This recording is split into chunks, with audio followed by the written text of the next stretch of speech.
Hello, my friends. Hello. And we got a lot to talk about last night at Progressive Field. Obviously, a big anticipated game for your Cleveland Guardians. Obviously, his story in baseball yesterday was the call up of Travis Bazzana. Obviously, number one pick in the 2024 draft. A lot of excitement for him, the Australian kid, making his debut starting at second base. He was hitting seventh in the lineup last night. So a lot of the focus for the game went to him. But for the Guardians, it was Tanner Bybee on the mound. And honestly, a very good start, but really just a disappointing night for the offense for the Cleveland Guardians, and that's been the problem lately. They are not hitting at all right now, and it's cost them. It's cost them a lot of these games. This pitching has not been that bad to the point where they should be on the skid they are. They've lost four straight, lost 6 out of 8, and now you see them. They're starting to lose ground in the division. They're losing ground in the American League in general. After a very good start to the year, now things are looking a little bit more questionable, and it's all starts with this lineup. And just not having enough consistency with where they're putting guys and people producing right now. They're getting nothing from the middle of the lineup. Hoskins, Manzardo, Fry, the power guys have done nothing this year and really have done nothing all season in terms of anything in terms of trying to get the ball out of the ballpark. They're not slugging at all. And Manzardo is a mist, just doesn't look like the same guy from last year at all. So I don't know where we go with this offense, really. You know what I mean? Like 0 runs last night.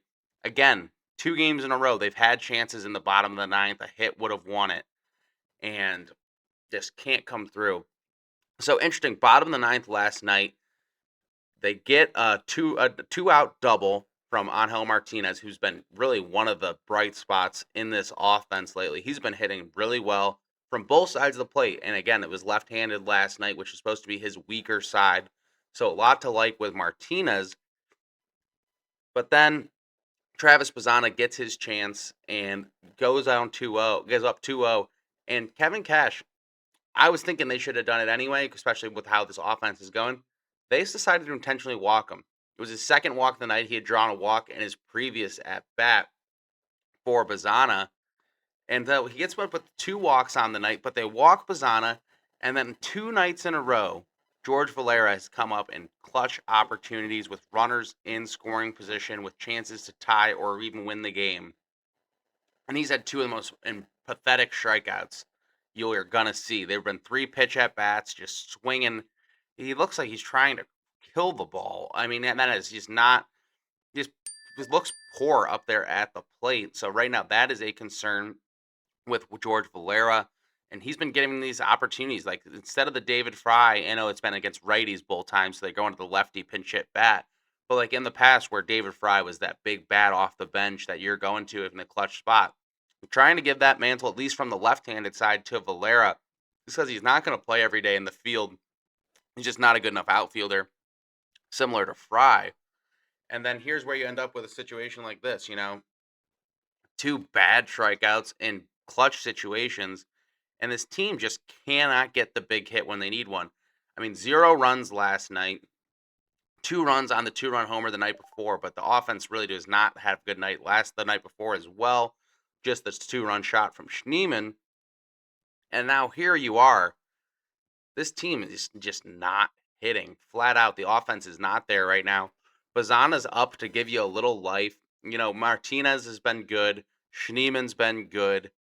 And then other than that, it's been a lot of media. I mean, DeLauder, we've started to see DeLauder come back to where he was. He's been really hitting the ball well, hitting it hard to all parts of the field, but has not been getting rewarded recently. Had another one of those nights last night. It seems like the last 2 games he's hit some bullets, but just right at guys. So I'm not as worried about DeLauder as some of the other guys in this lineup. But Manzardo, I just don't know where we're going. What are we doing with this? Like, it's brutal, and he's in your cleanup spot every day. Like, he's getting these high leverage situations, and he's just not producing right now. So it's a guy you can't trust at the plate. I mean, a lot of investment into him last year in terms of what you think he is as your middle lineup hitter. He hit almost 30 home runs last year. and you look like you got a steal in that trade with the Rays a few years ago when you dumped Savali. And now it's like, well, what are we doing? Is he just a weak hitting first baseman? Like that's no good.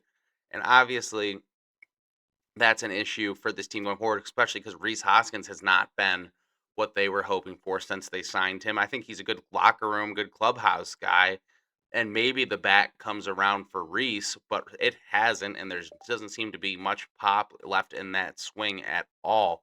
So now you have Jose Ramirez with no protection behind him. So I don't know where you go with this lineup. Like I want to get into this lineup and how things affect. Now you have Bazana up here. What can you do physically and like creative ways to get like a little bit of protection for Jose and a little bit of better ways to get some of these other guys. Like if Manzardo's not hitting, get someone else in there. There's other options in this four spot. Even Schneeman, like maybe you just make him an RBI. I mean, I don't know what you do necessarily, but being creative is not going to hurt you here based on what we've seen from what we have so far. I don't know. I mean, David Fry, I don't think's the answer. I think Hoskins, you could give him a couple more games, like give him some more play every day. But I don't think that's going to fix it. I think Manzardo is the guy you kind of just got to let figure it out because we've seen he can do it, and he's the youngest out of the group, and he's the highestly touted out of them. So I guess you lean on that, but it's desperate in terms of there's just no power threat in the middle of this lineup. And it's just a glaring need because there's the guys who are going to do their job right now are Schneeman and Martinez. They've been great and they're playing all over the field. They'll play wherever you ask them, and they're doing a really good job at the plate. Obviously, Martinez doing it from both sides, so he gives you that flexibility. He can go in and hit right-handed, go in and hit left-handed, and obviously he was last year used mainly as a right-handed bat, but this year he's really worked on come hitting from both sides of the plate. So we found that with Martinez. And now you got Schneeman, who's out hitting above 300, probably been your best hitter over this last 2 week stretch. He's also starting to drive it a little bit more. Thought he just missed one last night. He almost hit a game tire last night. Obviously, it was just a normal fly ball to right, but I think he just got under that one. So you have those two. Is there ways to get more creative and get them near the top of the order in terms of if Manzardo's not going to give you that pop right now? Maybe a Martinez. I know they're Martinez and Sheeman are not cleanup hitters. I get that. I'm not saying that's what they profile to be long term, but right now, I don't know. Or maybe even move DeLauder into that four spot. Maybe you go Quan, Bazana, Ramirez, DeLauder, something of that nature. There's ways to be creative here instead of feeling so stagnant with whoever's put at first base just having to be the cleanup hitter, which is kind of what it's been in this lineup so far. So I think you have options now, especially with Travis Bazana up there at the top. I know Stephen Kwan, we talked about a lot yesterday, and they were talking about it on the broadcast again last night. Like, it's bad right now with Stephen Kwan. He had a double down the line last night. Maybe that gets him going. It wasn't like he ripped one or anything. He just kind of snuck past the first baseman. But hey, that's baseball. You can rip one and it gets caught and you get nothing for it, or you get a little well placed double down the line. So that comes with the game. But Kwan's just not himself this whole season, really, and especially over this last 2 weeks, it's gotten even worse. Early in the season, Quan, at least you kind of masked it because he was hitting so well with runners in scoring position. He was hitting almost 500 with runners in scoring position. Obviously, hitting leadoff and you're getting the bottom of the order coming back to you. He wasn't getting a ton of opportunities, but when he was capitalizing on those. So I think it kind of masked some of the struggles of Quan. I think he was hitting like 500 with runners in scoring position and like a buck 80 without at one point earlier this year. But their RBIs were coming from it and all these things. So you still think, oh, Stephen Kwan's still doing his thing. He's not getting on base. He's not doing anything at the plate. And obviously, I'm fine. I don't care if Stephen Kwan doesn't hit another homer the rest of his career. I understand that's not what we have him here for. But it was really nice when he was doing it last year. I mean, he got almost 13 home runs last year. That little extra juice at the top is so helpful for a lineup. And if he doesn't have any of that, fine. But he's got to be putting the ball in play consistently. The strikeouts have to be eliminated. I mean, he can't be a strikeout guy if he's not going to have any pop to back it up. And it just becomes unsustainable with him. And you get like noodle bat accusations and things like that. I'm not saying Stephen Kwan is finished as a baseball player. I think that's far oversight. I think this is a slump. He's got a little hit whatever it is, mentally, physically. It's just not connecting right now. I have seen some people on like when I was posting yesterday, kind of agreeing with the thought maybe the move from taking him out of everyday left field messed him up. They put him back in left last night. I thought maybe that would help. Who knows if that frees him, makes him a little more comfortable if he's just playing his left field like normal, like he has the last 4 years. Maybe that'll help him. Who knows? But something's got to change with Quan, or something's got to change with this lineup because him in that leadoff spot with what he's been giving you just doesn't work.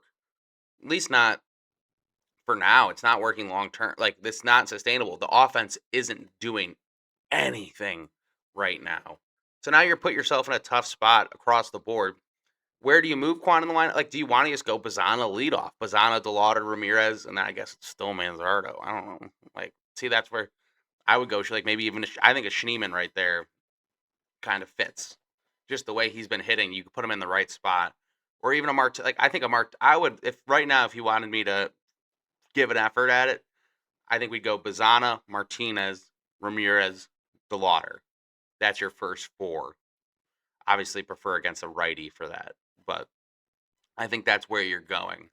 Somewhat of that, something of that combo, because those are the guys who are performing right now. Obviously, Bazana, you're just figuring out what he's going to really be for you, but the bar's incredibly high, and the excitement's there.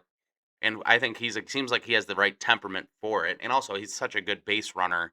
And get a guy like that, put him in the top of the lineup, let him get on base early, let him run, let him be athletic, give him some protection as well, so teams have to pitch to him. I think that can only help him right now. And then I don't know what that means for Quan if you do that. Does that I think Rocchio's locked in stone at that 9 spot. I think he's a perfect number 9 hitter with what he's been doing at shortstop. I think he's solidified that shortstop spot. Obviously, last night on the broadcast, they did talk about Gabriel Arias and his return. They think he's still almost a month away from getting back from that hamstring injury. And I think that makes kind of sense, especially the timeline we were given. They said he showed him doing some field drills at short. He's still, I mean, obviously he's a great athlete. He looked great out there, but he just can't. I think he just can't push. Like, they think he just can't, won't be able to run the bases and like the speed things. He just can't push it right now with that hammy injury. So we got time here with Rocchio before we even have to make a decision on what Arias coming back means, because it's going to mean something. Because Arias, well, he has played other positions in the past. Shortstop's been obviously his home as well.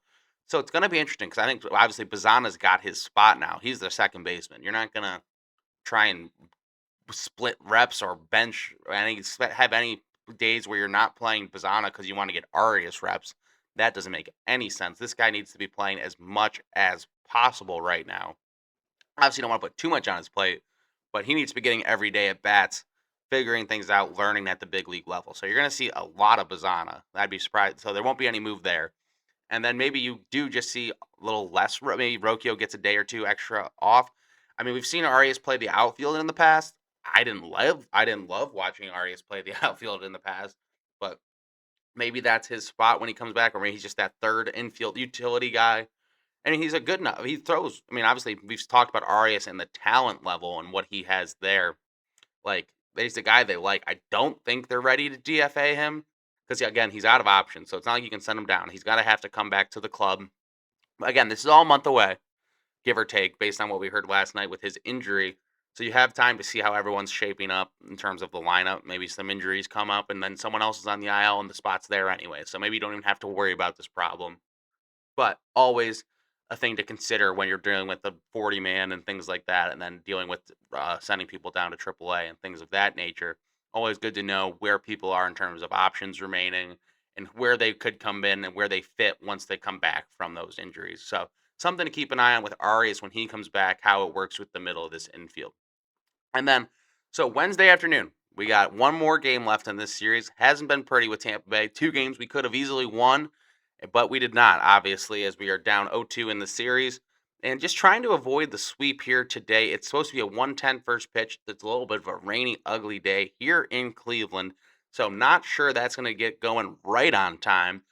But we got Gavin Williams on the mound for your Cleveland Guardians. A lot of excitement about Gavin. He's been great this season, and you expect it can continue today. I mean, they've done a good job against this Tampa Bay lineup, both of the first two games. Messick obviously was really good. And want to give credit to Tanner Bybee, guy I've been really hard on. He looked really solid last night. He grinded, had a lot. He had that strikeout. He had that put away stuff going, and he wasn't dancing around hitters quite as much as he has in the past. Like with Bybee, I've often complained. I get so frustrated when he gets ahead in counts. He gets ahead 0-2, and then you almost feel like next thing you know, you're going to be full count. It's going to be 3-2 because you get so scared to throw one of those put away pitches in the zone or near the zone, tries to get the chase. Last night, he was being much more aggressive with hitters, so I like to see that from Bybee. And that was a similar criticism I had of Gavin early in his career as well, where you get ahead, their stuff's so good, and then you try and go for these big chase pitches, and guys are smart enough to lay off, and then you're right back in the count. Gavin's been much better at that this year. Really hasn't played with his food nearly as much as he did in the past. So look to see that today. Gavin with the strikeout stuff working. They've been able to get a lot of strikeouts against this Tampa Bay offense, and Gavin's stuff's as good as anyone in baseball. So I expect him to do the same. So I take Gavin Williams over strikeouts today if you're thinking that way. Not expecting a ton of balls out of the park today. So gonna be expecting another low scoring game here at Progressive Field Wednesday afternoon. But until then, I look forward to the next episode for this weekend. We'll get a weekend preview. We got Thursday. We'll talk about things like that. So I appreciate you tuning in to Guardians Daily. We'll see you next time.